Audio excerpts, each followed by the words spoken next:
Automobile খাতের অন্যতম পরাশক্তি general motors তাদের ডেট্রয়েটের ফ্ল্যাগশিপ কারখানায় এক চরম বিতর্কিত সিদ্ধান্ত নিয়েছে। প্রতিষ্ঠানটি প্রায় 1000-এরও বেশি দক্ষ ও অভিজ্ঞ মানব শ্রমিককে চাকরিচ্যুত করে তাদের জায়গায় মাত্র 50টি আধুনিক রোবট মোতায়েন করেছে। প্রযুক্তির এই আগ্রাসী উত্থান এবং একসঙ্গে এত মানুষের রুটিরুজি কেড়ে নেওয়ার ঘটনায় শ্রমিক ইউনিয়ন এবং সাধারণ মানুষের মধ্যে চরম ক্ষোভ ও অসন্তোষ দেখা দিয়েছে। চাকরি হারানো এক শ্রমিকের আকুল আর্তনাদ এখন ডেট্রয়েটের বাতাসে ভাসছে।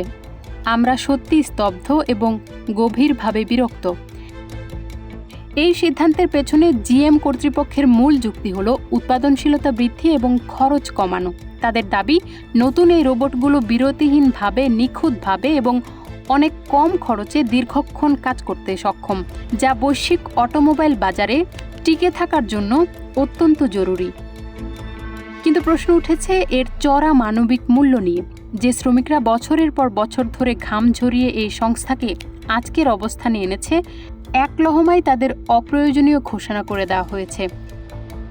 বিশেষজ্ঞরা মনে করছেন এই ঘটনাটি কেবল জেনারেল মোটরসের একক কোনো সিদ্ধান্ত নয়, বরং এটি ভবিষ্যতের একটি ভয়াবহ সংকেত। কৃত্রিম বুদ্ধিমত্তা, এআই এবং অটোমেশনের এই যুগে মানুষের জায়গা যেভাবে রোবট দখল করে নিচ্ছে, তা বিশ্বজুড়ে কোটি কোটি কর্মসংস্থানকে চরম ঝুঁকিতে ফেলবে। ডেট্রয়েটের এই ফ্ল্যাগশিপ প্ল্যান্টটি সবসময়ই নতুন প্রযুক্তির পথ প্রদর্শক হিসেবে পরিচিত।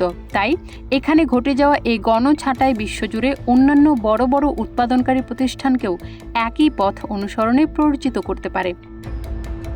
শ্রমিক সংগঠনগুলো ইতিমধ্যেই এই সিদ্ধান্তের তীব্র বিরোধিতা শুরু করেছে। তাদের মতে এটি কর্পোরেট লোভের এক নিকৃষ্টতম উদাহরণ, যেখানে মানুষের জীবনের চেয়ে মুনাফাকে বড় করে দেখা হচ্ছে।